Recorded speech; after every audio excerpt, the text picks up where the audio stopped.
Earlier today, he walked by a scary Halloween display, but then realized it was just another LA homeless encampment.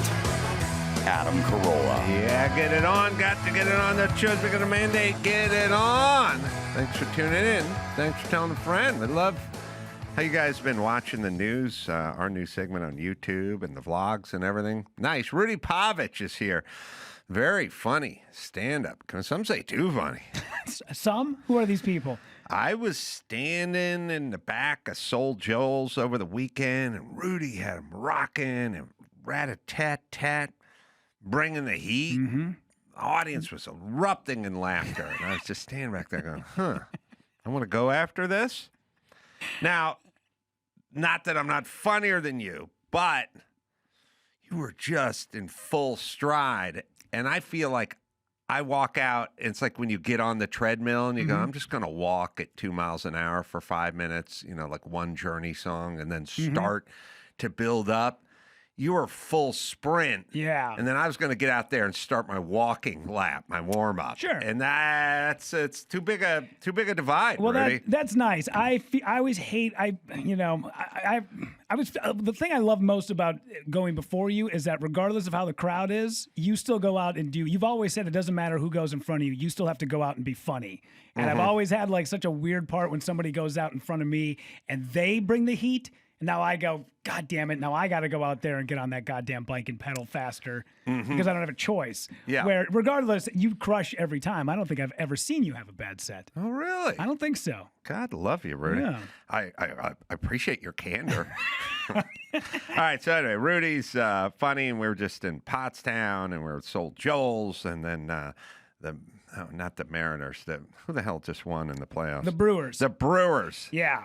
The Brewers won. Rudy was excited. I've had a long couple of days to sit and think about our conversation after that game. And I just want to say, you know what? I think I've turned the leaf on my Dan Gladden story. Someone was rude to Rudy when he was 8, and he's held on to it. Yeah. But this is how people, and mostly chicks, are. You go to a restaurant, could be your favorite, could be a perennial favorite, could have gone there as a kid. You have a really bad experience, and you never go back. You'll never go back. Absolutely. And that's how people are wired, and that's why you have to kind of watch. You have to watch yourself a little bit. Like I've been in this business long enough that people that were literally like interning for us at one of the guys who interned for us at the Man Show runs the entire reality division at ABC, and we have to go in and have pitch meetings with him. So I wasn't a douche to that guy because, well, I could have been a douche to that guy, but you never know who's going where and when. It's nice not to be a douche to anybody, but be careful because people end up in positions and they have dominion over you, and they can greenlight things, or they can make decisions that affect you. And it's best not just to have pissed off people sprinkled around who could be at some point working the proverbial door at the club you want to get into. Yeah. It's always nice when the people that you love and admire, when they're on their way up, make it. You go, I knew that guy was going to do it. But boy, does it suck when the people that you don't like make it to that next level. And then you're like, shit. First off, I was only a douche to that guy because he deserved my douchery towards him. Dan Gladden. Yeah. So Dan Gladden. So the pitcher for... Wait a minute. No, I believe it was he a third baseman? I don't know. I'd have to go back and look. But you had a good, but basically the story was when I was 8, after the Minnesota Twins had won the World Series. So this was in they won in 87. So they were like on like a Minnesota tour 88. They came to St. Cloud, Minnesota, where I was living. It was like Gladden, maybe not Blyleven. There was a few other ones in the mix. And he was standing by a back door, like smoking a cigarette or something, and I walked up and asked for an autograph, and he declined because he said, "Hey, kid, there's a line," and I've always held on to it, so I stopped cheering for the Minnesota Twins, de facto became a Brewers fan, and then you pointed out as I told the story, you said something along the lines of, well, hey, man, there was a thing while you were supposed to be in line. Like, that's how the deal worked. Yeah, and you're right. And after I started thinking about it, I'm like, you know what? It wasn't so much about Dan Gladden that I disliked or like that story, but I think the biggest thing about it was the people that I was around when I was that age were the biggest shitheads. They were impossible to watch sports with. And then when I moved to Wisconsin and I found a new group of friends and what I considered to be a new family, I didn't want to be on the outskirts. So that is why I then became a Brewers fan at the age of 20. And it doesn't, negate the fact that this thing happened between Dan and I, but I think I'm looking at it through different eyes now, because for years I held on to so much resentment. And then as you and I sat there and you pointed out, well, hey, if, maybe if you were a better human being, you would have went and stood in line. And I was like, yeah, you know what? Maybe you're right. I should have gone.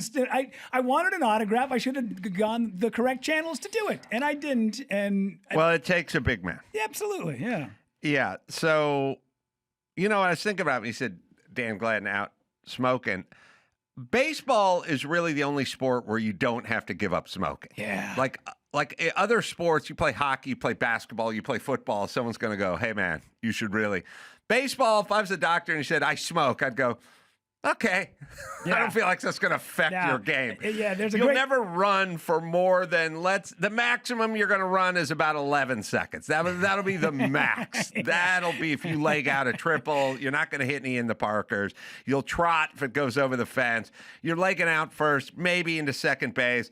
Like your cardiovascular is going to have to be good for about 11 seconds. You're 26. Mm-hmm. Smoke up. Yeah. There's a great story about John Kruk where he's like out warming up and he's like smoking a cigarette and some lady yells out, hey, Kruk, have some respect for yourself. You're an athlete. And he goes, ma'am, I'm a ball player. And you're like, yeah, that's totally the difference between the two. Yeah. All right. So I thought of something. I was watching a clip of a young black man being tasered by the cops. I'm always interested. I'm interested, like, in the part, they yell, stop, turn around, ID. They just walk away. But at some point, they yell, taser. And that should get the attention of the person because now they're moments away from being shot with the taser. And then their body locks up and then they just go face first down on the asphalt. I was watching it and I realized there's a lot of brothers out there that don't seem to respect the taser. And then I thought of a joke. And you don't know my character. I only do it during football. I never do it on stage. But I came with this character called Ernest Bigot. And Ernest Bigot, his catchphrase is, I'm just asking. Mm-hmm. I'm just asking. Yeah. So like Ernest Bigot would say, do black folk think Axe body spray is called Ask? I'm just asking. Yeah. I'm just asking. Oh, this is a bumper sticker. Ernest Lee Bigot. Lee, I love it. Ernest Bigot is just asking. So I came up with a racist Ernest Lee just asking because it's been a while. But Ernest Lee Bigot wants to know if future generations of black folk are going to be immune to the police taser. Just asking. Yeah. Just asking. Like it does with bug spray and cockroaches, where eventually it doesn't affect the next generation. Yeah, rattlesnakes ain't rattling anymore because of evolution. Right. But I'm just asking. Just asking. Just asking. I can't figure out if it's Ernest Bigot or Ernest Lee Bigot. I like Lee. You could even go Ernest L. And then people would go, what's the L for? Lee. And then they could say it out. Earnestly? Yeah, Earnestly. Mm-hmm. Yeah. I could see... What's his face? Frank Caliendo doing a segment of this on Fox NFL Sunday. Earnestly Bigot. He'll play Earnestly. Yeah. He's just asking. He's just asking. That's all. Yeah. The other offensive thought I had was I was thinking about as I travel, and as I travel the airports and the hotels and stuff. The lumber yards. Mostly airports, security, hotels, and stuff like that. I'm running into a lot of angry chicks out there, and it's tough. Dude. Because it's like, I'm like just asking. If you want to know how I'm wired, like, here's the comedy.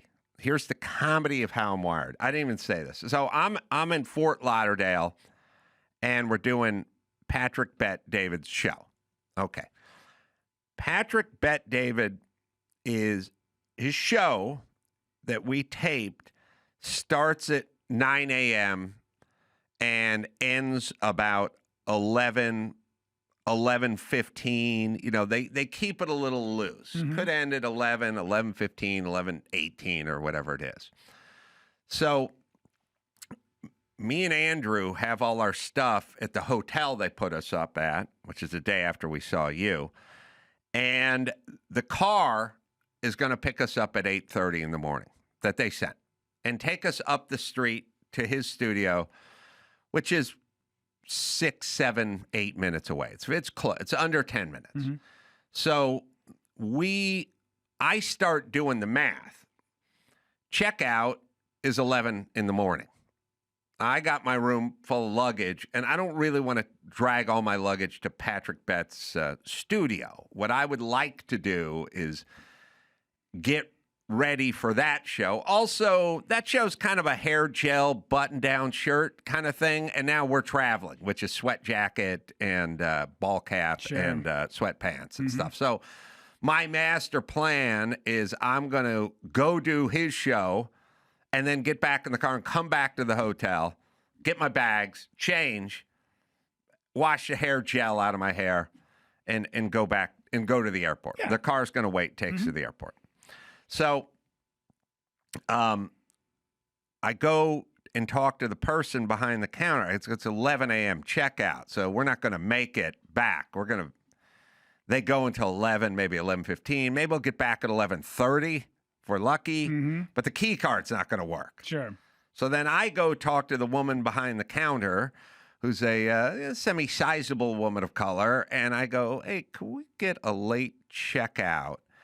And she goes, now I did this in New York when I had to do Gutfeld and get out of there and stuff. I always need a late checkout just the way the schedule lays out.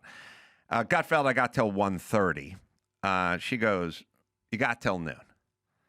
And she was a little shitty about it. Yeah. And now I'm like, every time I try to get a late checkout, the person's nice. And I go, we'll try and see what we can do or whatever. But she just goes, I'll give it till noon, which is, an hour, but it's not really. The best you're ever going to do is like 3 p.m. 1:30 is kind of mid-range. Noon is not great. Yeah. But she gave me noon, and she was a little shitty about it. And not horrible, just a little curt, And then she goes, you go past noon, you got to pay. Yeah. So then I go, okay, give me the key, because I know we're going to need new keys. Give us the new keys in advance. And Andrew, you got to do it too. And then we'll get out. Now, the other thing I keep wondering about with all the middle-aged black chicks being mean to me is, are they just watching Jasmine Crockett all day scream about racism, and then they go to work at the airport, and then here comes MAGA man around the middle-aged rich guy, and they're like, fuck you. Yeah. Which, by the way, men might be able to separate this. I don't think women can. If you are going to be fed a steady diet of systemic racism and this guy doesn't want you here, and if he had it his way, you'd be put on Devil's Island or something. I don't expect a lot of courtesy at the airport or behind the counter. I don't expect you hitting me on the head with a flathead shovel, but I don't expect a sort of genuine hospitality toward the enemy. Yeah. Just like I would expect other attempts on Trump's life if he is in fact Hitler. Sure. So if you idiots buy into the steady diet of race hustling that you've been getting from the Obamas and everyone else, well, yeah, this is a reasonable outcome. Yeah. You're being a little shitty. Although for the years in the the late 90s, early 2000s, they did those studies. Is Grand Theft Auto making kids go out and commit crimes? Right. Well, I don't know. Maybe not out of a video game they're being influenced by it, but when they see actual people, this is actually them turning their point on top of them, because when they say, I didn't think I could do it till I saw somebody who looked like me in that movie or on TV. Right. And now they're finally seeing people who look like them, who are giving shit to everybody. And now you're right, they are taking a little bit of a green light when they watch news segments that go down this route. Yeah, I'm not even know how conscious it is, but if you fed me a steady diet of white devil shit, and these are probably CNN watchers, well, then my attitude would change. But okay, so she gives me the hour. So then we go to Patrick Bet David's show, and I'm sitting in there, and it's so funny. Now I'm staring at the clock. They got a big clock in there, and it's like 11:20, and he's trying to wrap it up because at noon we're going to get locked out of the room, and also then have to pay for the extra to get. And I need to get new keys, and I got to deal with this bitch again, and I don't want to do it. I just staring at the clock, right? So I'm staring at the clock, and it's like 11:21 or something. And I go, good. We can just wrap it. We can leave, haul down the street. Just as long as I can slide that key card in before noon, I'll get into the room, and then I'll get my bags, and I can work it out. So Patrick is wrapping up, and one of his guys go, Adam, who do you think's going to win for governor in California, whatever? And I'm like, I don't know, what's his nose? Here we go. By the way, two things, everybody. If there's ever a situation where I'm interested in you and your dog, that means I'm going to make fun of you and your dog. If I'm in an airport and go, oh, what's his name? That means I'm going to make fun of that dog later. And if you ever hear me not talking for a long period of time, that means I want to go home right away, because otherwise I'll be all in. So they just keep going, and it gets to like 11:30, and they wrap it up. And everyone's real nice, and I'm like, okay, we can just jump in the car. We'll get out. We'll get to the...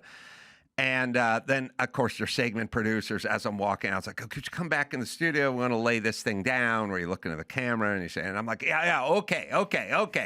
And so I'm like barking into the camera. And then I'm walking out, and the people are following me like, hey, can we get a picture in front of the motorcycle and stuff? And I'm like, yeah, but come on, here we go. And I'm staring at the clock because now I'm obsessed with, I don't want to get locked out of the room. I don't want to deal with this bitch again. I don't want to have to get a new key. And I don't want to pay the fee for missing it by 2 minutes. Sure. And so the segment producer lady is like, hey, this thing, and I want to talk to you about it. And I'm like, yeah, it's good. We take pictures, everything. And I literally just storm out and jump in the car.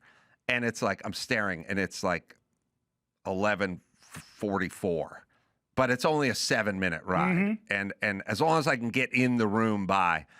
And so I just burst out. I'm in the car, but Andrew's nowhere to be found. So she's got his ear, and it's going like, could you tell Adam back where? And I'm just sitting back in the car like, come on, here we go. And at some point I start calling Andrew as he's walking out of the place. And I'm like, come on. And we get there, and when we get dropped off from the hotel, and it is like 11:51, and I'm like, I'm just gonna swipe that key card, and I'll get in that room, and I got this. And Andrew and I hop in the elevator, and like I see down in the lobby, the car's waiting. Get up to the room like 11:55, swipe the card, no good. No, of course not. No good. And then I call Andrew, your card, yeah, no good. I go, God, okay. Back downstairs. Back down. See the chick behind. Hey, the card, still got a little time on the clock, but it didn't work. Issues Andrew a new card, issues me a new card. Go back again. They should grandfather you a couple of minutes for that walk down to the elevator. Go back up. I'm on the top floor. I'm on the 15th floor, 14th floor, up top. All the way at the end of the hall. Go down again. Card doesn't work. I call Andrew. Does your card work? Yeah, my card worked. All right, I'm 0 for 2. Now, once again, I don't know what's going on here, but 0 for 2. Back down again. Now in. Now it's after 12, and there's nothing I can do. You talked to a dude, Andrew, who just scanned your old card? What's that mean? Yeah, I was talking to a gentleman behind the counter. There were 2 people behind the counter. I went to the guy. Yeah, go to the guy. Find the guy. So I'm dealing with the chick. And now I'm back for a second or third time. Like, it doesn't work. This card's not working. And then they do a lot of, did you do the whatever? And I'm like, yeah. And she goes, all right, I'm going to call the janitor, the maintenance guy, and he's going to meet you. Yeah, let you know. And I go, oh, okay. And he's, English is not fantastic. And I go, just grab. Well, of course, she's got to try my card first because you don't believe me. So here it is. Put on there red.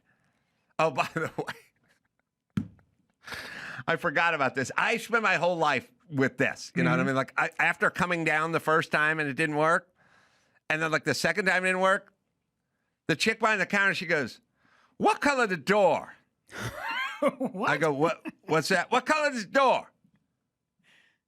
I go, what? The door? What color did the light turn on the lock? You mean it was red? Yeah. She goes, okay. Like, yelling what color the door is probably not a lot of people are going to know exactly.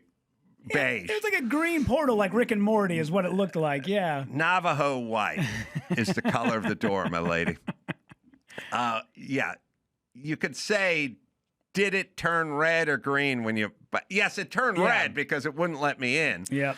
Anyway, so then she gets hold of the janitor. Then I go to the top and I meet the janitor. And the janitor gets his universal fob out. And first he's got to check my card. He's got to make sure it was pulled shut right, checking the mechanism or something. And then at some point, he takes his universal fob and he wipes it on there and it turns green. And then he does it and opens the door a foot. And then he shuts it back and he goes, "It works." And I go, no, I got to get in. I got to get in. And he goes, "You're not coming back?" I go, no, I'm coming in. I'm never coming back. That'll be that. So I got in there. But then I started thinking of, I've been thinking about this for a long time, which is we've created a society where we've forced women into the workplace, and a lot of them don't know their dads, have issues with men, and are pissed off. And then I realized back in the day when a woman hated her dad but was forced to work, she became a stripper. Yeah. And that worked out for us because we became daddy, and that was a good situation. Now they're forced to work. They hate their dads, but they're fat. So they can't strip. They have to work at the airport. Yeah. And that's where the ire comes out. So what used to work, like in the 90s, because all the strippers were basically chicks who hated their dad, who had to get out there and make some hay while the sun was shining. Sure. But now everyone's fat because of seed oils, and they're all working behind the counter somewhere, and then I got to see them. And now I interact with them, and I don't have a stack of singles. Yeah. Well, this could also be a moment for Ernest Lee Bigot. When is, and he's just asking, remember, just asking, when is it that instead of a late checkout, you're going to ask for a person of color checkout? See? Just asking. Yeah, it could be called color that people too. time. Exactly. That's See what I'm right. saying? Yeah. I mean, Just obviously, they would asking. know. They wouldn't say colored people time. There's no way, because there's no way the Marriott would get away with that. But they might go person of color time, thus including everybody. I did learn from the Museum of Tolerance or Slavery or whatever it was, the Black Heritage Museum, that I think being punctual is a white person's thing. I don't know if you heard about that. I've heard rumblings in our community. Sure, yeah. So maybe that is a good thing. Yeah. Dawson, can you find, is it in the African American Museum in like Washington D.C. where they claim here's some Anglo traits, and I think being prompt is one of them. Like I have a dream. Follow through. Yeah, I have a dream. It's between 12 a.m. and 4 a.m. Yes. Yeah, I believe it's also, I'm not even going to try to use, I'm going to butcher his joke, I'm sorry, but a mutual friend of ours, our friend Ryan, has a joke where he said he went to the Negro League Museum in Kansas City, Negro League Baseball Museum, and he goes, I didn't know this, the bus they rode on, all back seats. That's funny. Ernest is just asking. Just asking. All right, so this is interesting. People are talking about, well, in this department, I'll shift gears, but I'm going to ask for Rudy's input here.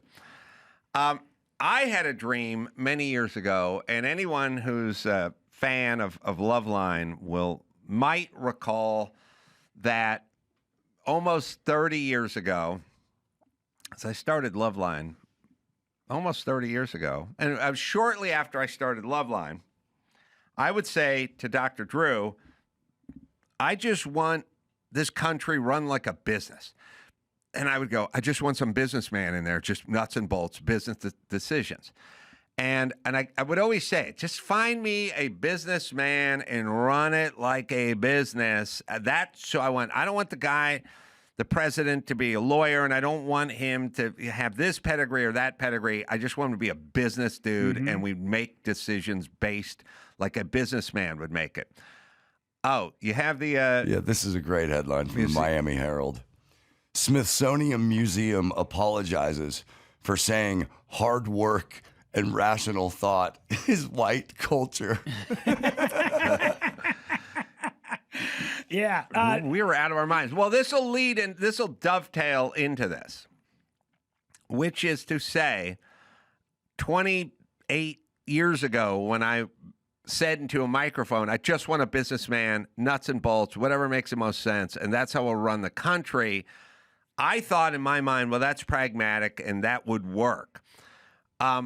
What I didn't realize is that we would become infants, come unglued emotionally, and become a bunch of scared, retarded pussies, and that it wouldn't work because the scared, retarded pussies would go nuts when the businessman was making decisions. Yeah. So I figured we'd have, and basically I was talking about Trump before there was a Trump for president. I just kept saying business guy, it's all deals, it's all business, and we'll run the country that way, which I thought was a capital idea. If everyone had the mindset they had in 1997, then it would work. Sure. But now we have a bunch of screaming, fucking retarded pussies, and it can't work because they start screaming and crying and pushing and stripping their clothes off and laying in the middle of the street of Portland and shit like that. We have a bunch of pussies going nuts.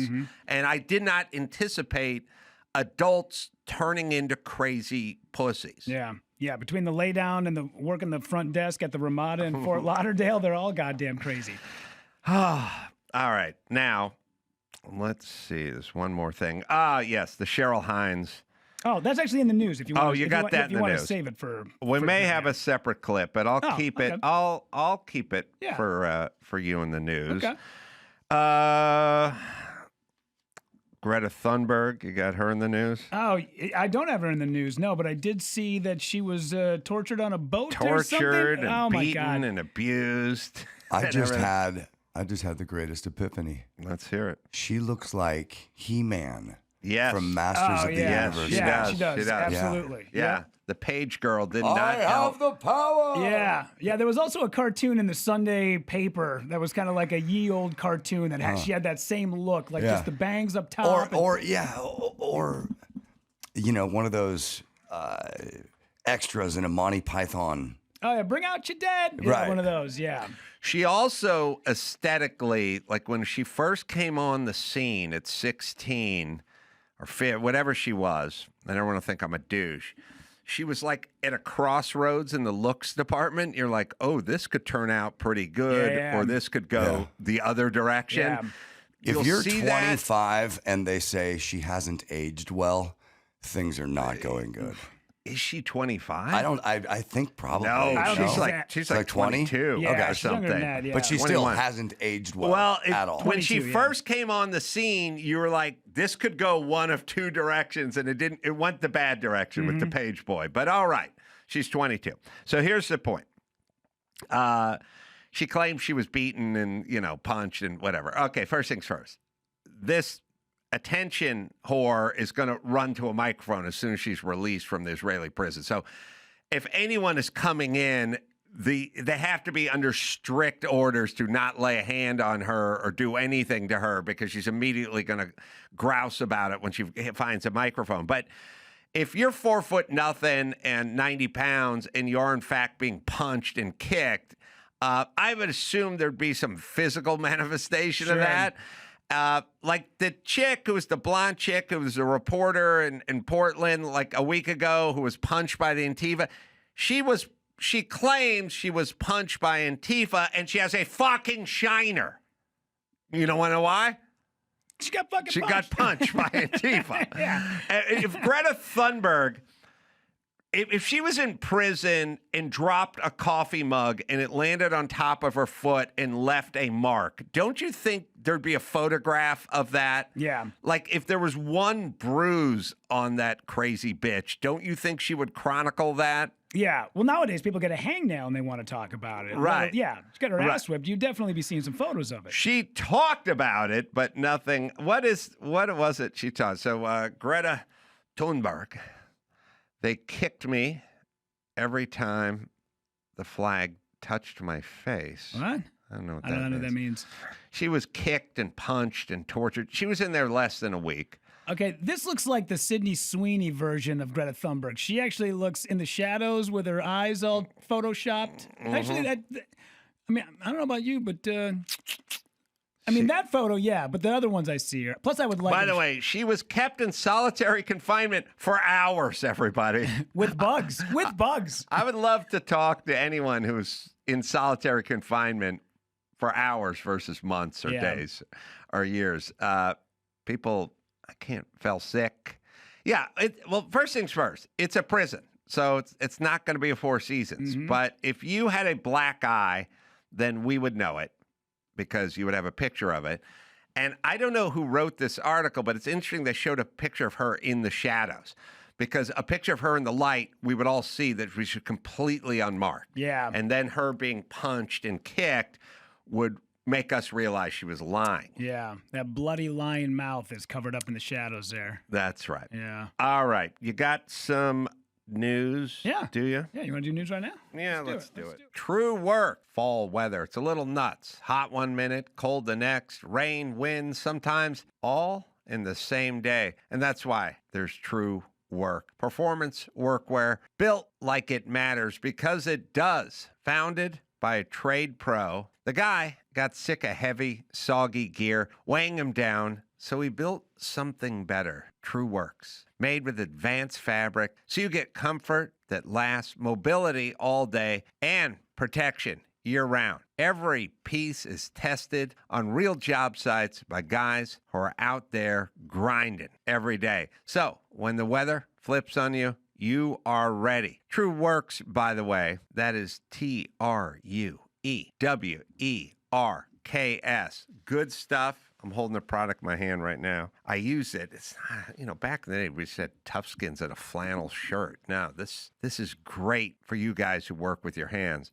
So I wear it. It holds up. And I'm telling you, it's night and day compared to the old heavy gear. It's true work. Right, Dawson?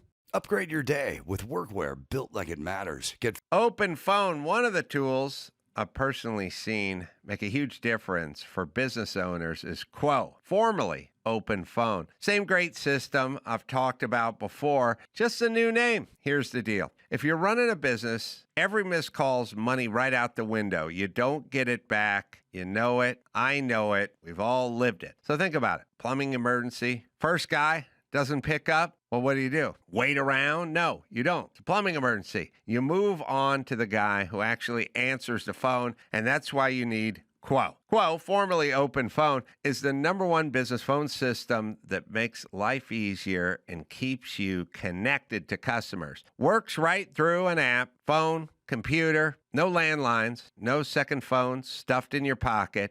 Whether you're solo and overwhelmed or running a big team that needs better coordination, this is a no-brainer. Over 90,000 businesses are already using Quo, formerly Open Phone. Right, Dawson? Get started free, plus get 20% off your first 6 months at quo.com/Adam. That's QUO.com/Adam. And if you have existing numbers with another service, Quo will port them over at no extra charge. Quo, no missed calls, no missed customers. Cheryl Hines clashes with The View over husband RFK Jr.'s record for serving Americans. The health secretary's wife pushes back on claims that he is the least qualified HHS head in history. As Sonny Hostin went on about the problem, respectfully, is that your husband is the least qualified Department of Health and Human Services that we have ever had in history. He has also spread a lot of misinformation, a lot of chaos, a lot of confusion, and I think it is very dangerous. I say that with the utmost respect. We got a clip. Spread a lot of misinformation, a lot of chaos, a lot of confusion. Oh, clap it up. Clap it up. It's just a very dangerous thing. I say it with the utmost respect. Some of it's good and some of it's not. That's the point. Listen, we all have different views here. Yes. And when you say, misinformation, disinformation, we could go back to COVID when... He's connecting circumcision to All right. autism. May I finish? I'll pause it there for a second. First off, they hate COVID talk. Yeah. They fucking hate COVID talk because it's 5 minutes old and they're all fucking wrong. liars. Yeah. Or stupid or liar. She brings up COVID and you go into circumcision. Also, they go, all the misinformation, like it's that thing. It's like, listen, what happened to Charlie Kirk was wrong. I disagree with everything that came out of his mouth, but it was still wrong. It's like, what do you disagree with? You disagree with everything that came out of his mouth. Everything, yeah. Everything. So when he said, take care of your family and raise your kids, or with a disagreement with that, you didn't disagree with, they do it all the time. It just disagree. How much look, we just had a pandemic. Ladies of The View, so it's easy to keep score. Let's just take the shit he said about COVID versus the stuff you guys said about COVID, and we'll get a batting average. Okay, so no one is batting 1,000, but let's see who has a higher batting average. And I will put my net worth on him. So what are you talking about? All the misinformation. Yeah. I love it. They go, all the stuff. Yeah. No one's going to be perfect in their batting average. His is much higher than yours. Okay, but let her finish. Sorry. May I finish? Please. When Fauci people were saying when you get the vaccine, you cannot transmit COVID. It will stop COVID. And that was disinformation, misinformation. We were also still learning about it. It was a novel virus And we've never everybody's encountered before. right. Because now the doctors will acknowledge that you And Dr. can't. Fauci has a medical at the time, they were degree. censoring All right, Bobby pause it there. because- Dr. Fauci has a medical degree. That's right. That's why he was able to do gain of function in a Wuhan lab. Chris Carolla does not have a medical degree, so she wouldn't be able to do gain of function research in a Wuhan lab behind people's backs. And she wouldn't need to be pardoned for that reason either. So, first, I love the medical degree. Yes, everyone who was either wrong about COVID or lied about COVID had a medical degree that you guys threw in our face. There's also many people with medical degrees that were correct that you shunned and said need to be deplatformed. Yeah. So I'm not sure how this medical degree part works, ladies of The View, but as soon as you bring up COVID, they go, we didn't know. You never said you didn't know. You said you knew. Yeah. So it's stupid or liar. In his case, Fauci was lying. But I love the backtrack of we're fucking retarded and we don't know anything. And by the way, then why should we listen to you when you make decrees? Okay, because your argument is, why are you listening to me? So it'd be like you and I are driving to the club and I go, Rudy, I got this. I've been in this club 1,000,000 times. Go right up here on Hoover Street and then take that straight away to Adams Avenue, and then we'll go down to Martin Luther King, and then at some point we're out of town. Yeah, well, Adam, I know you have your way, but listen, I saw a shortcut through that ditch. Yeah, okay. We're in the middle of the barrio. We're not near the club. And then you go, what the fuck? And I go, well, why are you listening to me? Yeah. I don't know. I don't have a degree. I don't have a driver's license. I'm not What are you talking about? Magellan. Yeah. Yes, well, because I spoke with authority for a long time, and I told you where to go the whole time. And at the end, when you say you didn't know where you were going, my excuse is, why are you listening to me? Because I don't know anything. I was still learning the way. Right. I mean, during that time, we were still learning the way. Right, but you're trying to get people deplatformed, fired from their jobs, thrown out of the fire department, lose their pension, locked out of their jobs. Yeah. But you didn't know anything. Okay, so you shut the beaches and you shut outdoor dining, but you didn't know.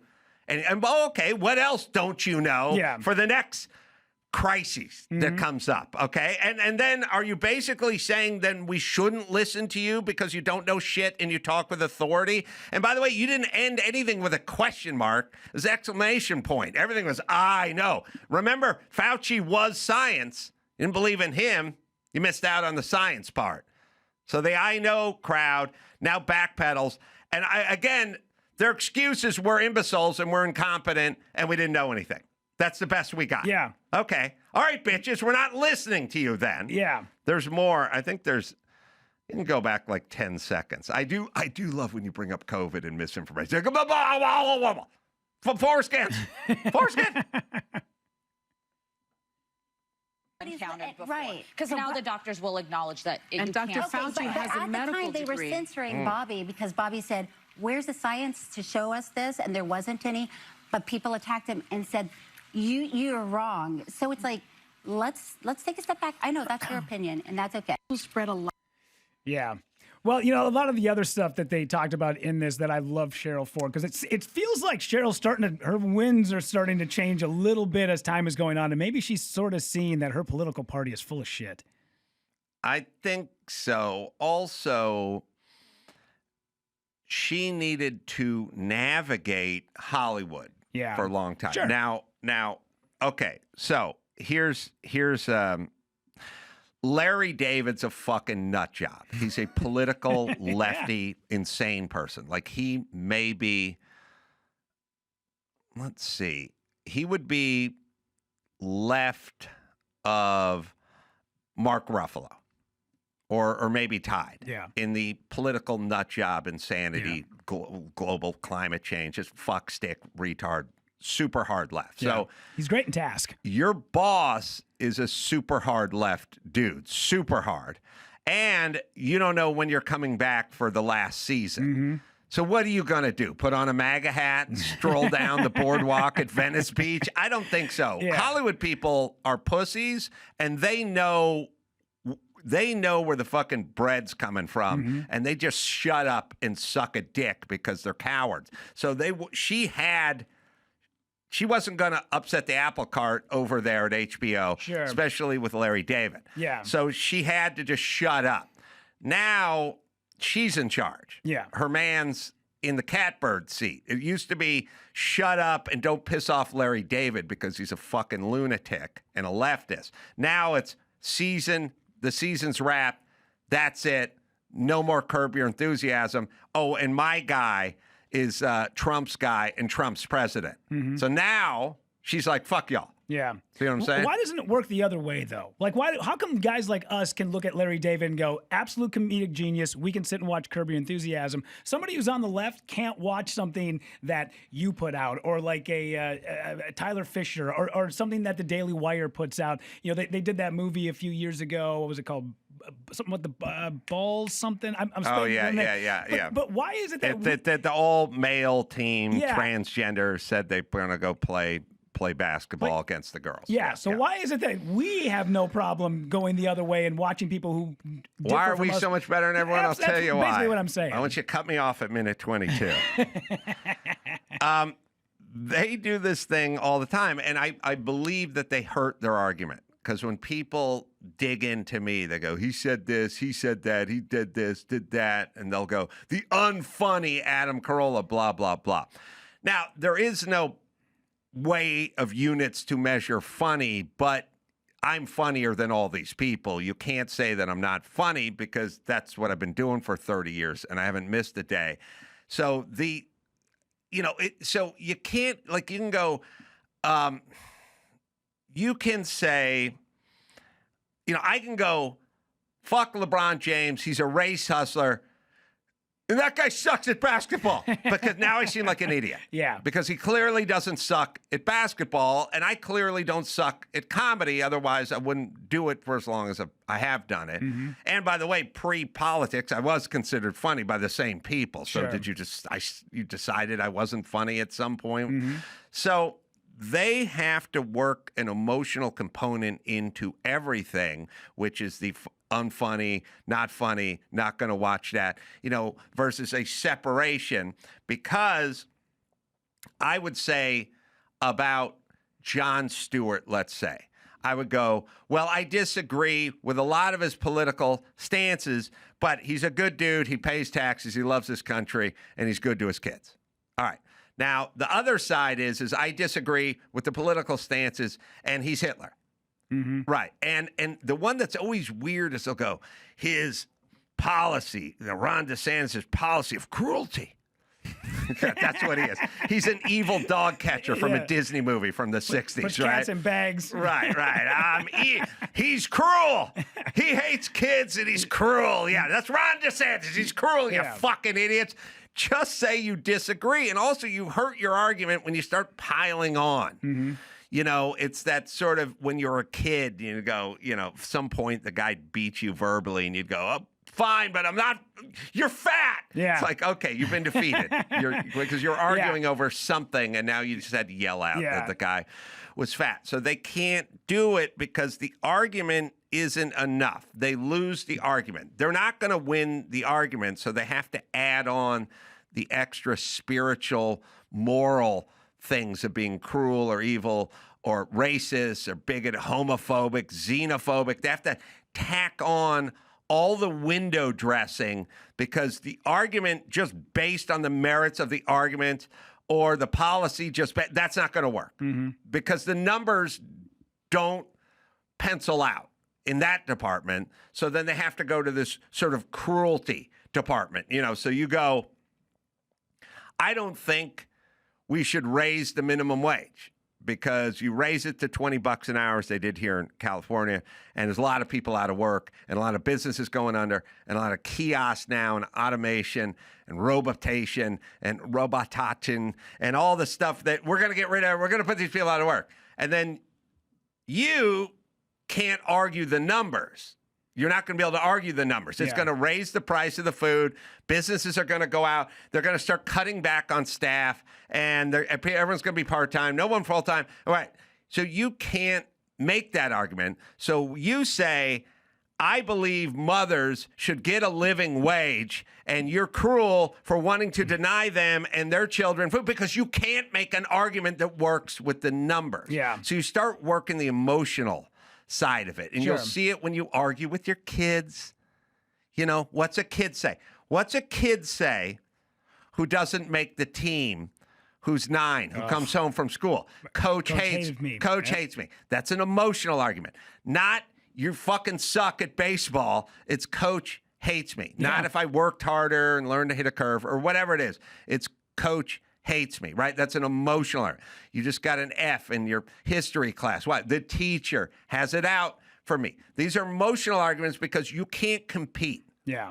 You're not writing the book reports. You're not doing the homework. You're not doing the work.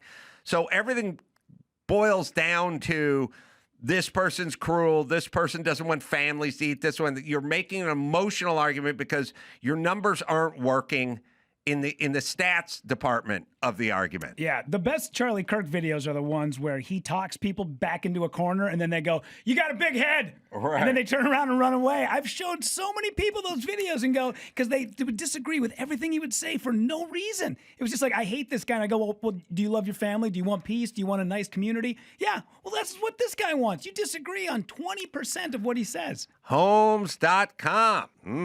Some might say Homes.com is the best home shopping site. It may be. Homes.com's super comprehensive and transparent agent directory, or maybe it's at Homes.com is the only site that always directly connects you with the listing agent who knows the home the best. Perhaps it's because Homes.com has the most in-depth neighborhood content of any home shopping site that's extensively researched to highlight the personality of each neighborhood. Homes.com goes above and beyond to bring home shoppers the in-depth info they need to find the right home right out of the gate. It's Homes.com. Homes.com, we've done your homework.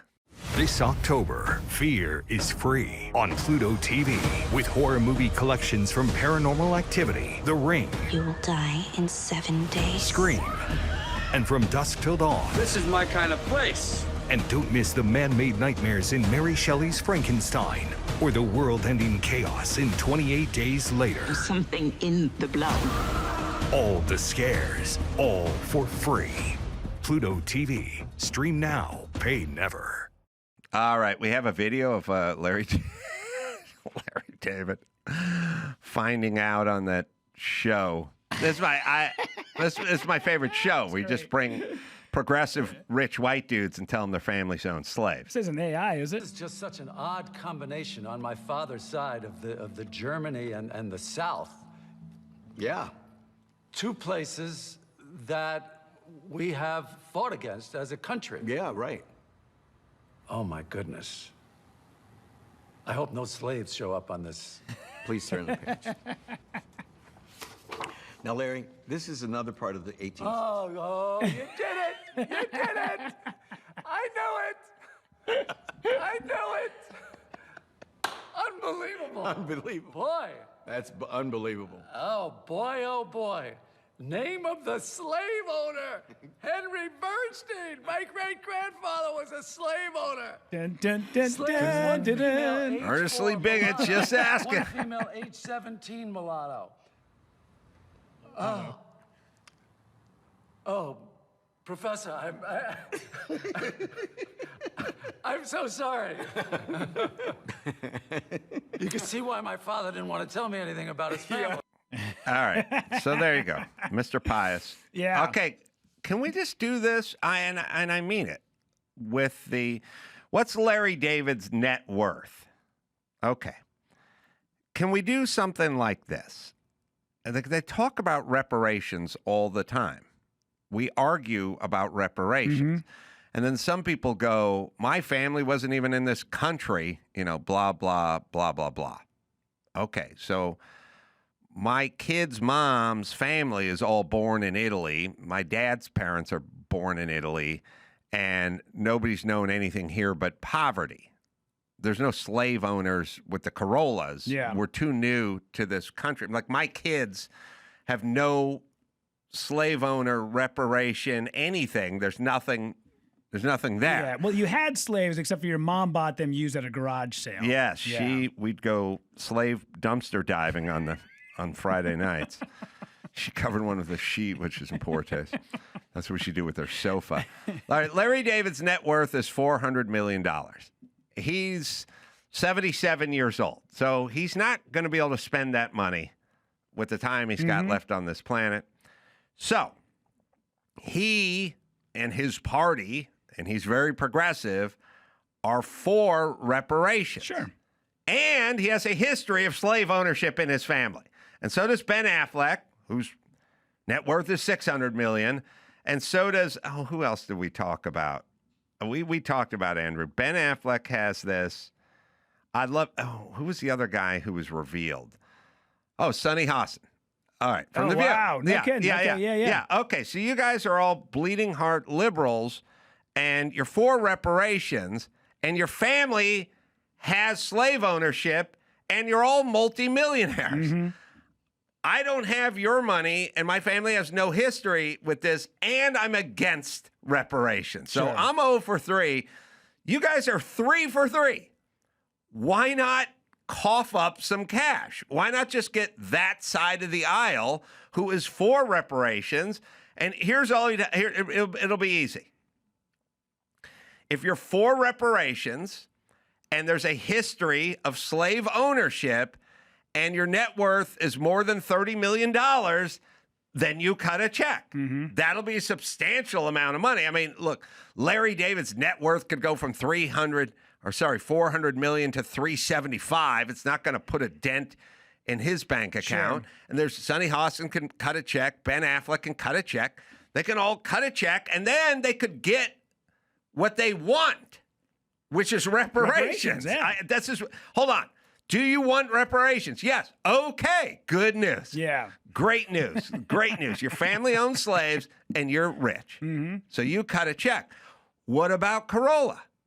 Carolla's family didn't own slaves. He doesn't have your net worth, and he's not for reparations. So cut a check, Mr. Reparation guy, who never will cut a check, by the way. But it's pretty easy. Why isn't Jasmine Crockett pitch this? Like, why doesn't somebody let's just look, let's see if you own slaves.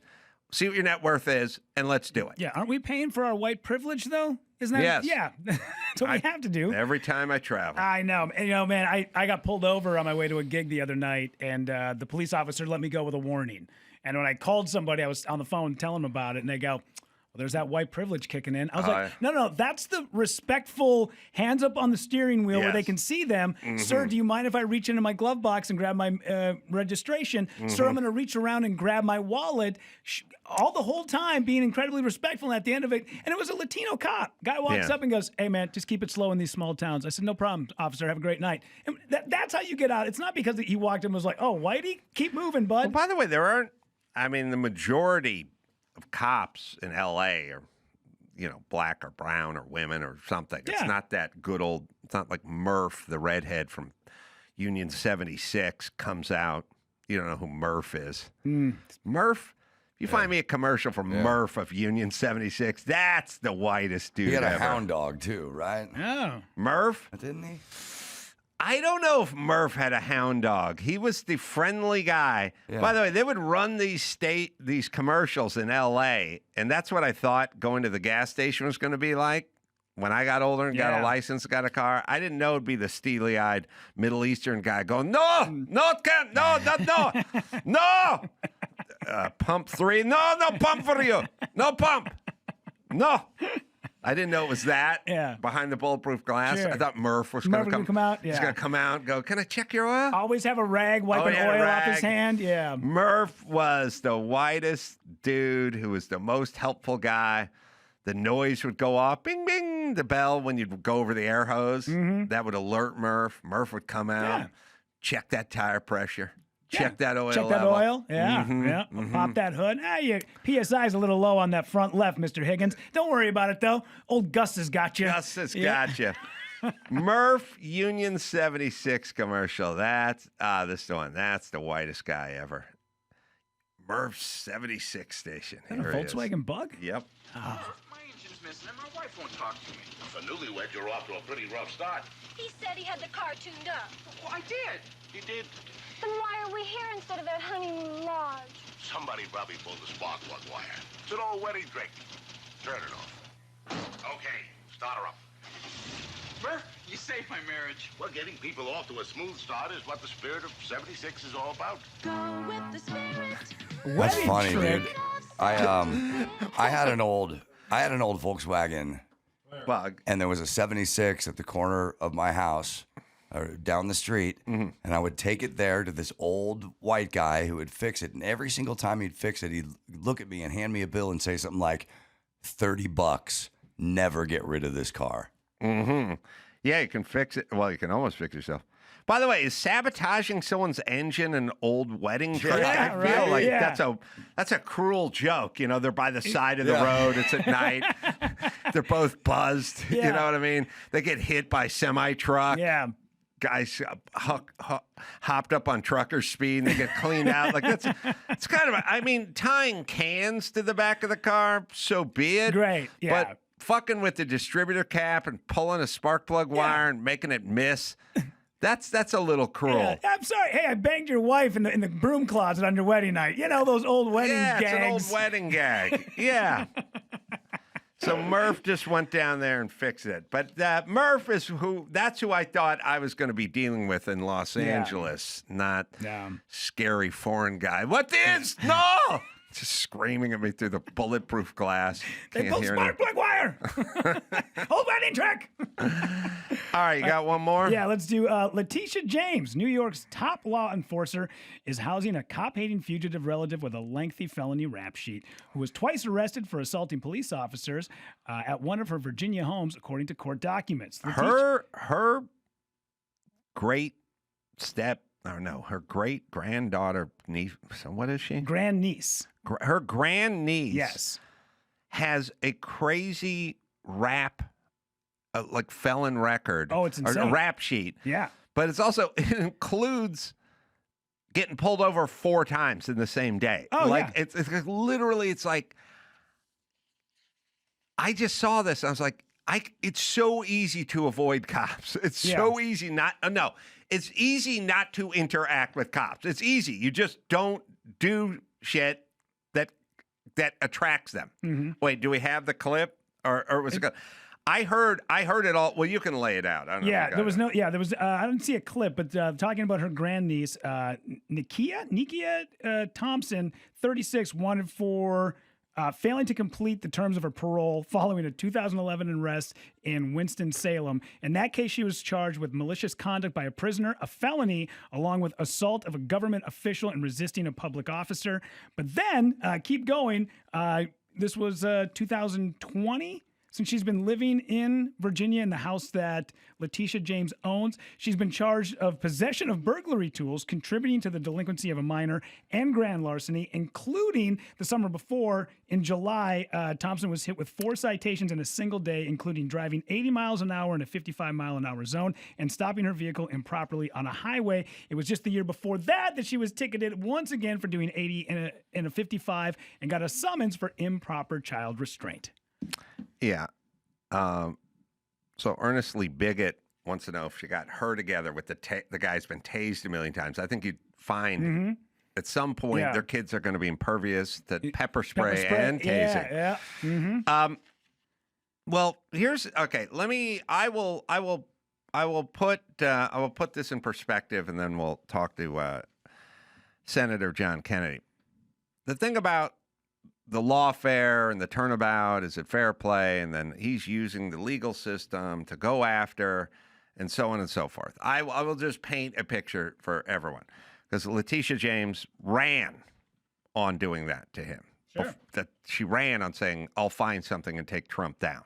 Okay, which is an insane thing to say into a microphone. Okay, so turnabout is fair play, and this isn't anything, and this is a nothing burger. Yeah, technically she did it, but so does half of America, and whatever. Okay. I'll tell you what this is. This is basically, you're the Oakland Raiders, and you just got screwed by the tuck rule. And it's bullshit, and you don't know what it is, and you don't even know why, but you just lost the game because of Tom Brady and some rule that we didn't even know about, but they're going to the Super Bowl and you're going home because of the tuck rule. And now it's a new game and you got the ball and the Patriots are rushing your quarterback. Go ahead and call the tuck rule. Well, we're going to take that tuck rule. Sure. You can win the game now. And it's like, well, that tuck rule's bullshit. It is, but it worked for you guys. Yeah. And you won the game. So now we're just going to implement the same rule. And you can go, it's a BS rule. Okay. But it worked for you guys. Yeah. So now we're just claiming it again. Well, in the same breath, talking about Gavin Newsom as he was trolling Trump once again this weekend, they put out a graphic on, what was this? It was Press Office posted a photo on X of President Trump and Israeli Prime Minister Bibi Netanyahu clutching hands and comparing them to Dumb and Dumber. So you're right. They always say, hey, man, we want more decorum in our politics. And now they're figuring out that doesn't work for you. So you have to troll. You have to go be that guy who's a little offensive, and you have to, start a couple of fires. And now Gavin Newsom finally figured it out. So he's got people in his press office posting stuff like this. I get it, but does Dumb and Dumber work when you end a war and get hostages back? Even Andrew pointed out. So you're comparing them to two lovable people? Like, yeah. What? All right, Senator John Kennedy, he's the guy with all the answers, is waiting for us. Take a quick break. Be back with him. Thanks, Rudy. Right after this. O'Reilly Auto Parts. Yeah, you guys, you know O'Reilly. They're the guys who keep your car on the road so you don't end up stuck on the shoulder looking like a dope. Friendly, helpful service. People who actually know their stuff. Not just some kid who'd rather be on his phone. These guys know their way around a car and around a shop. Always gone into O'Reilly. No celebrity discount. I go in there. I pay retail. I'm a fan. Thousands of parts and accessories stocked in their stores and online, so you don't have to panic if the check engine light appears. Maybe you need wiper swap, brake lights out. These pros help you find what you need, or they can hook you up at the local shop if you're not a DIY type, but something to strive for. Be a DIYer. So whether you're a gearhead or you don't know a lug nut from a donut, they'll talk you through it. No attitude, just real help. Stop by O'Reilly Auto Parts today or visit us at O'ReillyAuto.com/Adam. That's O'Reilly. This October, Fear is free on Pluto TV with horror movie collections from Paranormal Activity, The Ring, You will die in 7 days. Scream, and From Dusk Till Dawn. This is my kind of place. And don't miss the man-made nightmares in Mary Shelley's Frankenstein or the world-ending chaos in 28 Days Later. There's something in the blood. All the scares, all for free. Pluto TV. Stream now, pay never. The Adam Carolla Show presents Senator John Kennedy's birthday cocktail party for November 21st. Let's see who's here. Let's welcome French writer, philosopher, and playwright, Voltaire. Let's welcome the 258th Pope of the Catholic Church, Benedict the 25th. Here's the American politician who committed suicide on live TV, Bud Dwyer. From the Memphis Horns, saxophonist Andrew Love. Harold Ramis is here. Let's welcome Goldie Hawn. From the Men's Warehouse, George Zimmer is here. The guy who wrote the theme song to The Greatest American Hero, Stephen Geyer, is here. Let's welcome actress Nicolette Sheridan. Icelandic singer Bjork. Troy Aikman just walked in. Here's Ken Griffey Jr. Michael Strahan. Singer Carly Rae Jepsen is here. And the senator from Illinois, Dick Durbin. Senator John Kennedy is on the Adam Carolla Show. Good to see you, Senator. Adam, good to see you, man. Thanks for having me. My pleasure. I see you on TV all the time with your witticisms and your analogies. Very funny. And effective, you know. I think you can paint a picture with a short analogy or a funny saying much more effectively than a long run-on sentence. Has that always been your style? Yes. And, my business in large part, Adam, it's a lot like yours. It's communication. And the American people are busy. They're busy getting up every day and going to work and obeying the law and paying their taxes. They don't have time to sit around all day listening to politicians honk on like a goose. So when I have a chance to communicate to them and make my points, I've got 4 or 5 minutes, and I want it to be memorable, and I want it to be genuine, and I want it to be plain, and I want it to be candid. And sometimes that gets me in trouble, but God gave me the right to remain silent, but not the ability. How to test negative for stupid and why Washington never will. It's available now and wherever you get finer books. So I guess the shutdown seems like something everyone is talking about.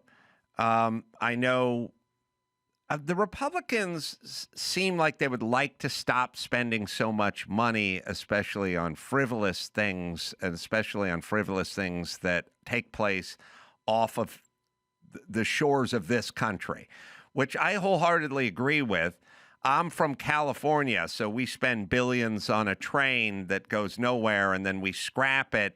And we're weirdly sort of immune to it because the numbers are so astronomical now that you almost can't digest them, and so you end up sort of becoming immune to this. But just in general, I feel like the Republicans are the party of trying to save some money, and that money is taxpayer money.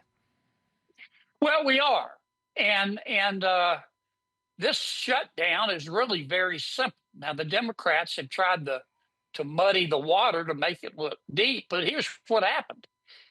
Tuesday, 2 weeks ago, our country just rocking along, minding its own business. The budget expired. Our budget expired that day at midnight, but we've been talking to the Democrats about working on a new budget. And I thought we were making progress. And then all of a sudden, Senator Schumer came to us and said, here's the deal. Unless you give us $1.5 trillion to spend as we tell you, we're going to vote to shut down the government. And, our heads snapped back. my mother didn't raise a fool, and if she did, it was one of my brothers. There's no way I was going to vote for that. There's no way President Trump was going to support that. There's no way my Republican colleagues were going to vote for that. And so we just said, well, do what you got to do, because we're not giving you $1.5 trillion. We're trying to reduce the size of the government.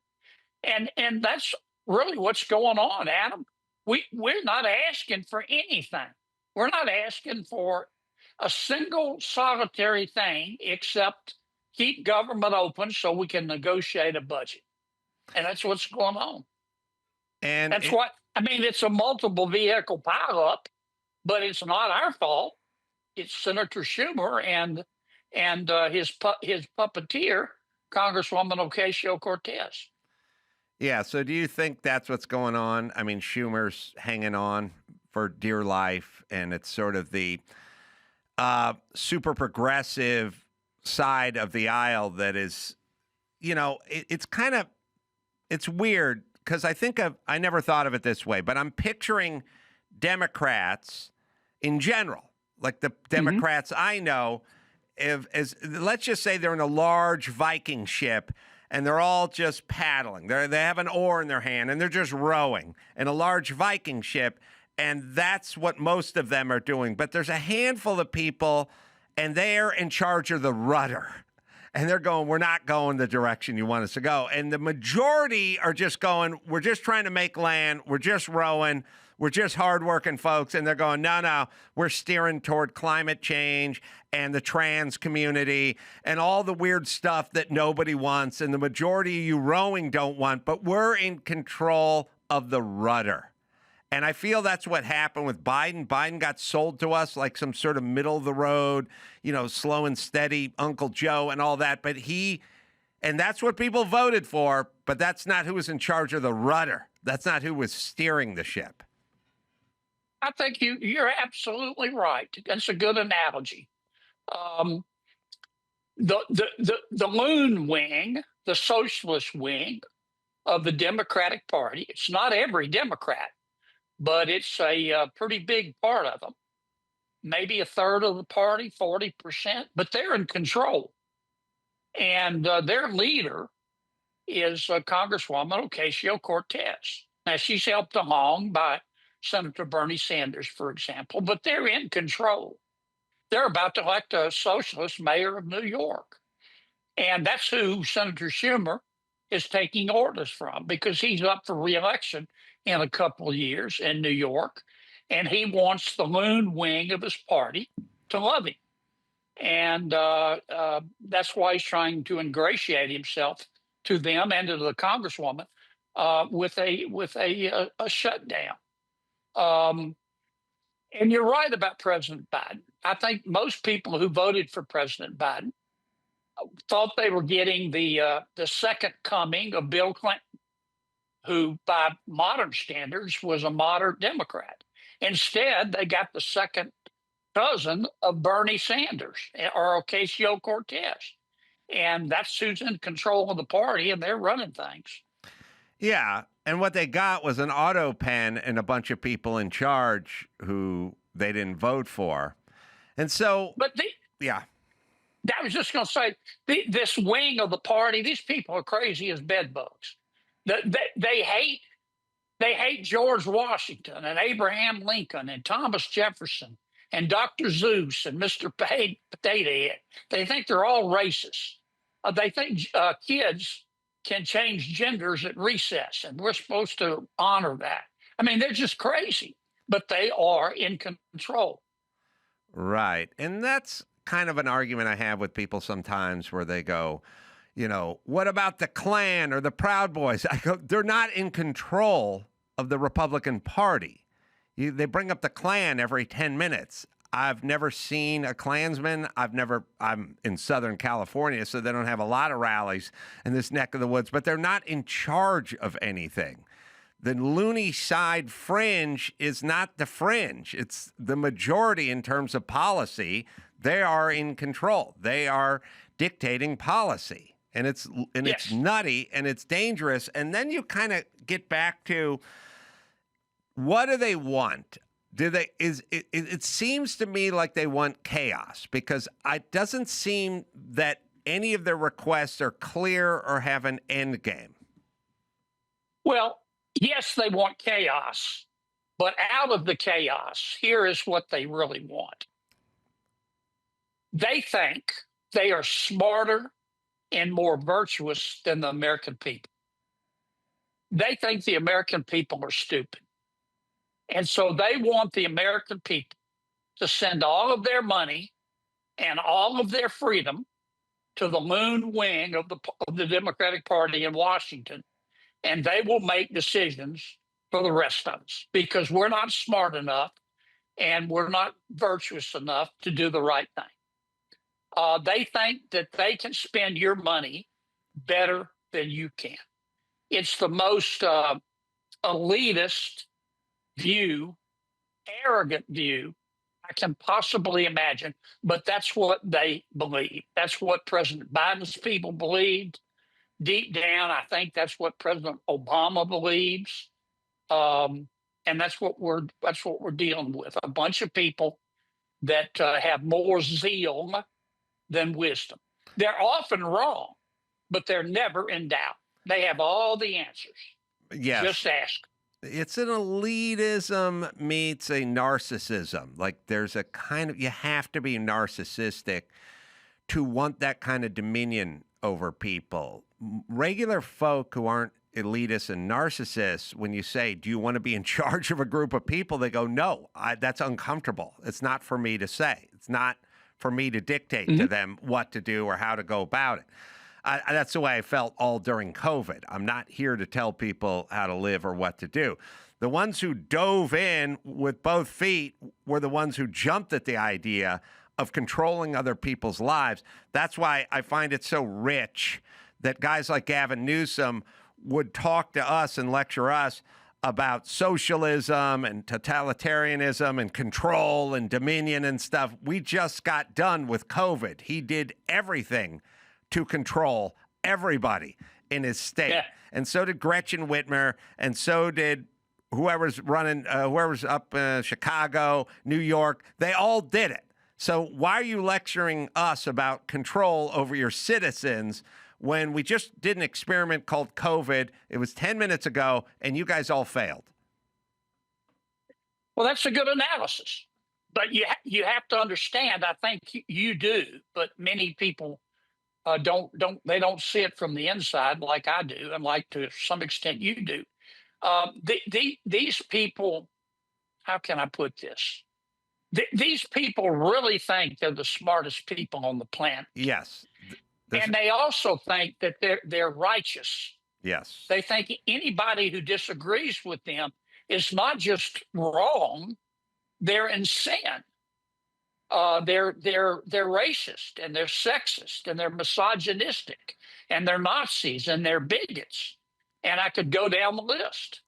That's why I say they're often wrong, but they're never in doubt. I think Barack Obama, and even more so, maybe Michelle Obama, became the sort of poster children for that, like super elite. He speaks like we're hanging on every utterance that comes out of our mouth. He talks so deliberately and so slow as if we're all kneeling at the hem of the man who's come down from the mountain, who's carrying the tablets with the wisdom. You know, he doesn't say anything.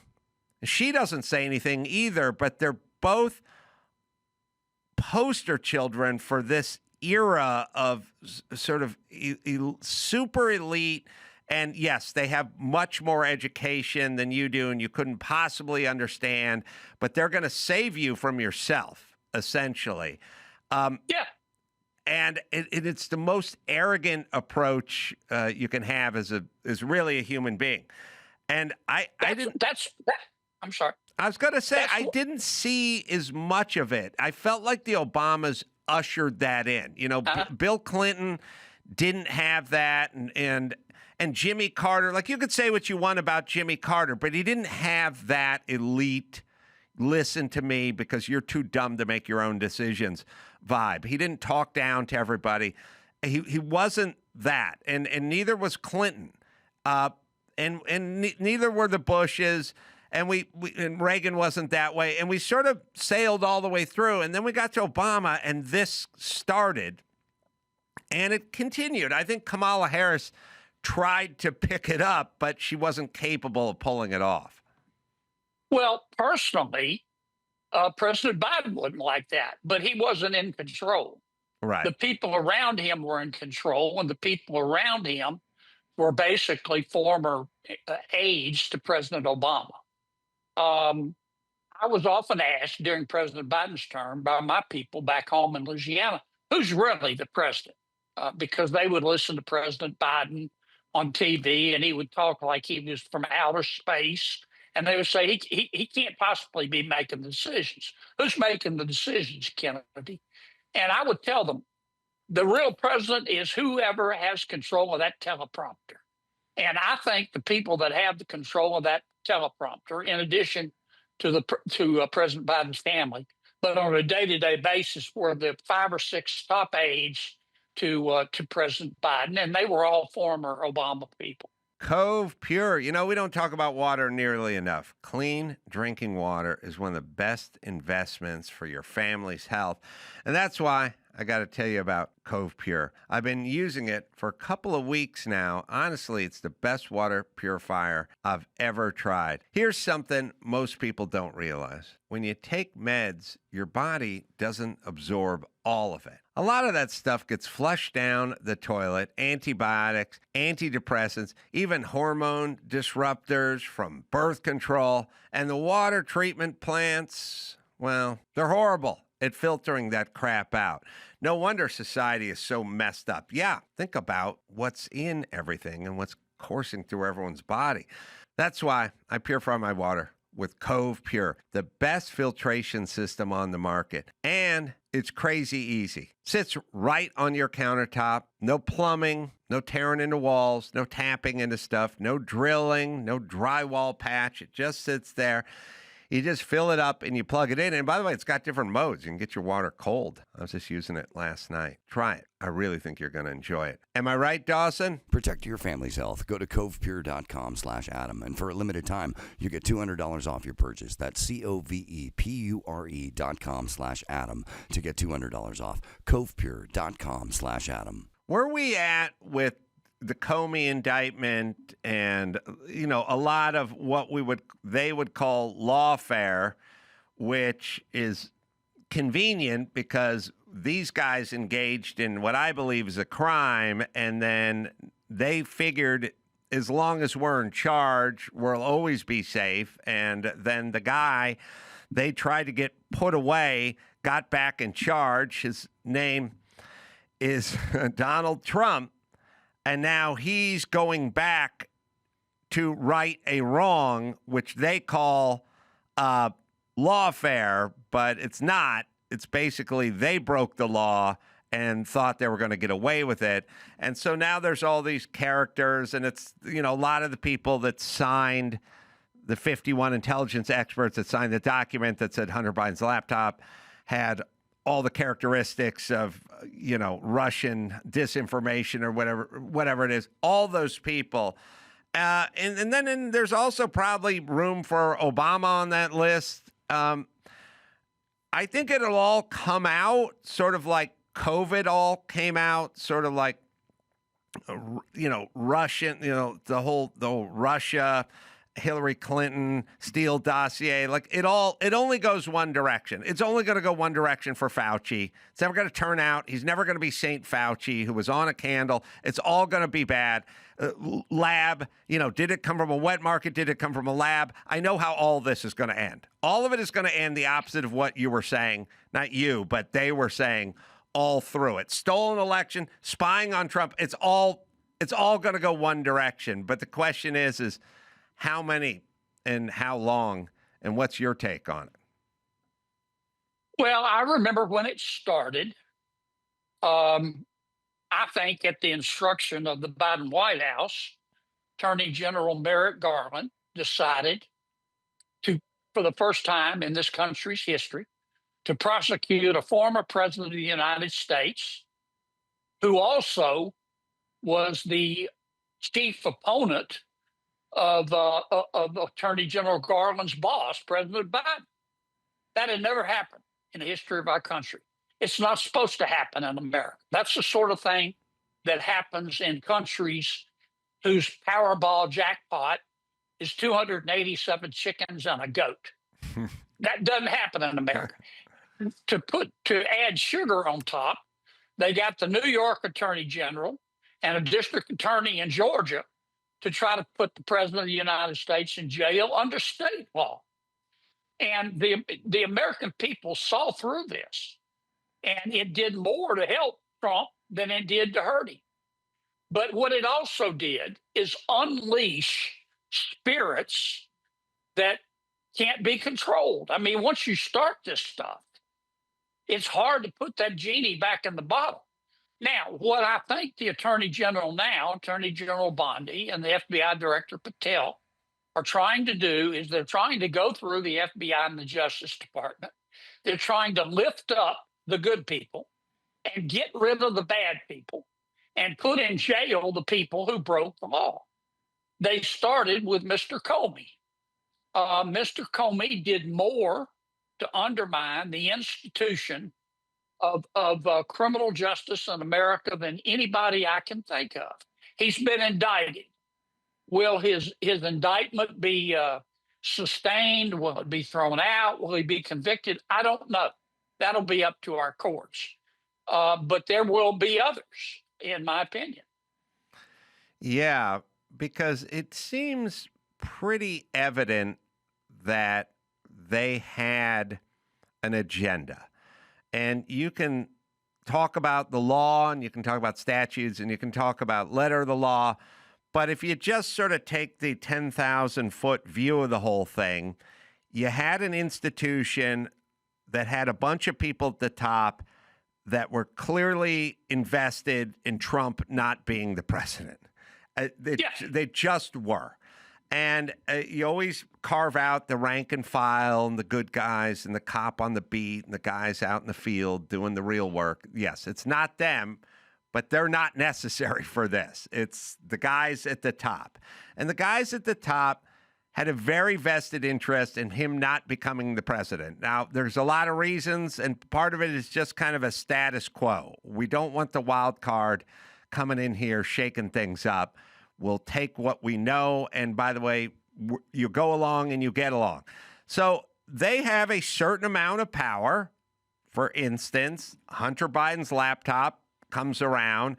They're aware of it. They're in control of it. They understand it, but they also understand that they have a certain amount of control over the election, and they can do things at the most extreme, arrest President Trump and put him in prison.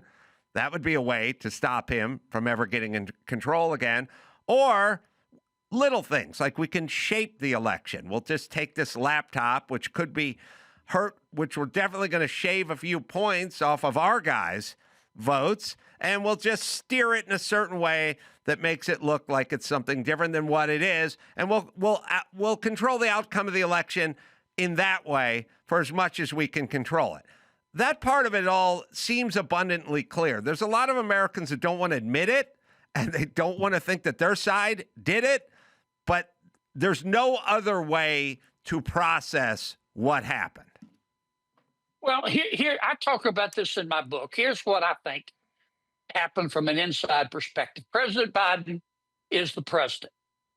During the campaign, he was able to hide in his basement because of the COVID virus. Once he became president, almost immediately, people could see that he had neurodegenerative disease. He was old. He couldn't finish a sentence without taking a nap. He had to have a teleprompter for everything. And so the people controlling President Biden said, oh my gosh, he could get beat for re-election. So they say, well, we think Trump's going to run against him, so let's put Trump in jail. And even if we don't put him in jail, we'll hurt him enough that he can't get elected and President Biden can be reelected. Well, once again, they underestimated the American people.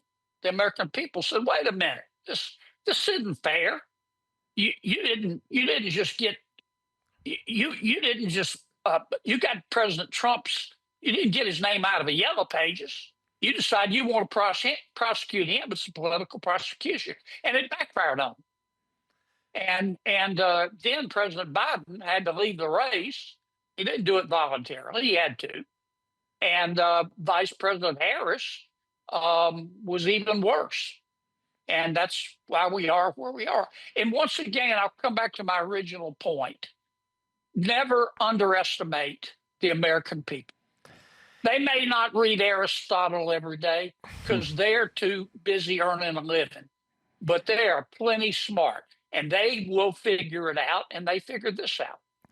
Well, I'll add to that, which is, and it reminded me, we have a clip of Kamala Harris talking about no one was more qualified to run for president than her. That I don't know if you saw it, but you'll probably get some entertainment out of it. I'll let my guys in the booth find it. But I also think that they were working under the auspices of a media and a landscape that was about 5 to 8 years old. They knew that the LA Times and the New York Times and 60 Minutes, and they had all the legacy media in their hip pocket, right?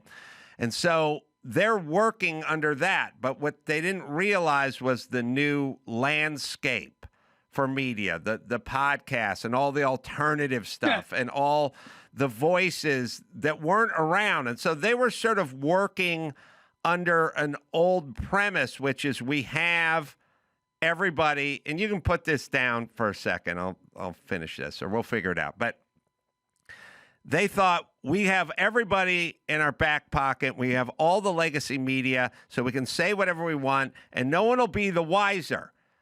But that was before. Now people are the wiser. Well, yeah, the world's changed. People don't just get their news from the legacy media. They get their news from social media. They get their news from podcasts. Adam, I don't have time. I wish I did to listen to very many podcasts because I'm going from meeting to meeting and vote to vote.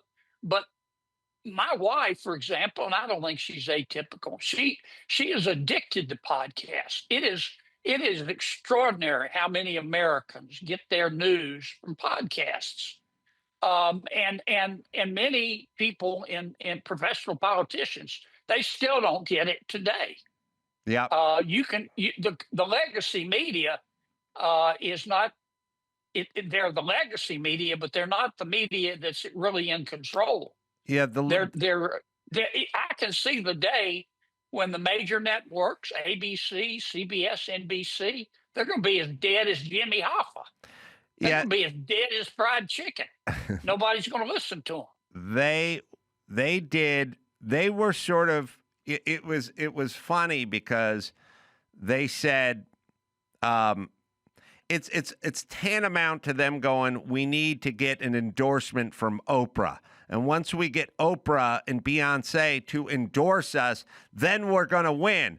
Yes, that may have been true years ago, not anymore. So they were still running under a legacy media, trot Oprah out, trot Beyonce out mindset, and they should have been running under a new media podcast mindset.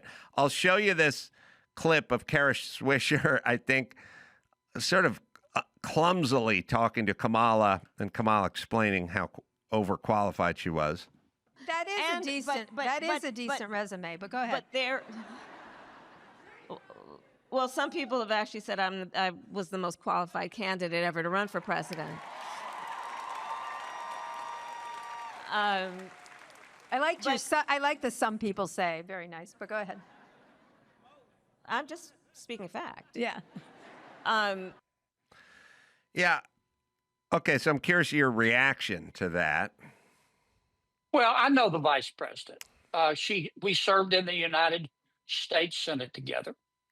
We were on the Judiciary Committee together. She was very scripted. I think she's a lovely person.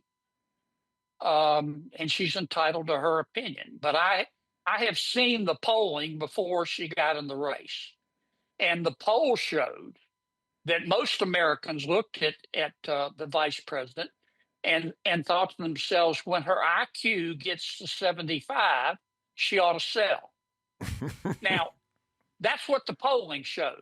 I pointed that out at the time, and the legacy media beat up on me like I stole Christmas, but that's what the polling showed.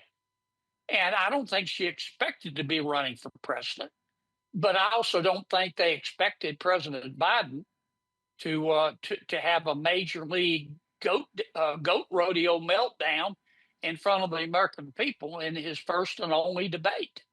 And so it was thrust upon her. And that the choice and the reason I think Trump won, people looked at Trump and Harris and they said, here's my choice. Trump represents hope. Because I know something about him. I know what things were like in his first term. Trump represents hope. Harris represents more hurt. She'll be just like President Biden. And that's why she got beat. That's why President Trump won. That's my opinion. Well, also, most qualified to be president, being DA of San Francisco or holding some position where you're in the pockets of, donors and contributors and stuff. I don't know if I like those kind of qualifications. I would take this guy was a farmer, this guy was a veteran or a Navy SEAL, this guy ran his own business. In my world, welder who ran his own welding business, I like those qualifications better than working in the city council for Los Angeles. So, well, to be a successful political leader, you do have to be smart, but it's more than that. You have to be mature. You have to be governed by morality, not appetite and ambition. You have to have good judgment. You've got to exercise power intelligently. You've got to know which bridge to burn and which bridge to cross. And you can serve in public life all you want to, but if you don't have those skills, then you're not going to be a good president or a good governor or a good mayor. You're just not. And you also have to have the ability to communicate. And Vice President Harris she just couldn't communicate. Nobody ever, it was like she was speaking in Sanskrit. Nobody knew what she was talking about. Trump, on the other hand, you may like him, you may dislike him, but you know exactly where he's coming from. And I think most people, whether they like him or dislike him, voted for him or didn't, they respect the transparency. And he's pretty much done what he said he would do. Well, I'm out here in California, so we have Gavin Newsom out here, who I despise, but it's only because he's a sociopath and he's very destructive. But I don't know. Is he the leader in the clubhouse for the Democratic nominee? I think it's wide open, Adam. I think you'll see a lot of people run. Newsom, Pritzker. You might see Vice President Harris run again. The governor of Kentucky, the governor of Pennsylvania, Rahm Emanuel. And the experts will tell us who's going to win and who's going to lose. And the experts will be wrong. And I think the Democrat that has the best chance of winning is the one that goes to Bill Clinton, for example, and says, how do I get people to stop laughing at my Democratic Party? How do I start talking about the things that moms and dads really worry about when they lie down to sleep at night and can't? And when moms and dads lie down to sleep at night and can't, they're not lying there worried about transgenderism. They're not worried about that. They're worried about how to pay their light bill and their kids' education. They're worried about inflation. They're worried about the enemies that we can see throughout the world that hate America, that want to kill us and drink our blood out of a boot. And the Democrats won't win again, in my opinion, until they start talking to real people about real problems. Yeah, well, let's hope they don't. Last question, the shutdown. Predictions, what's coming up? When's the next meeting? I think it'll last. I think right now, knowing where negotiations or the lack thereof stand, this will probably be the longest shutdown in the history of ever.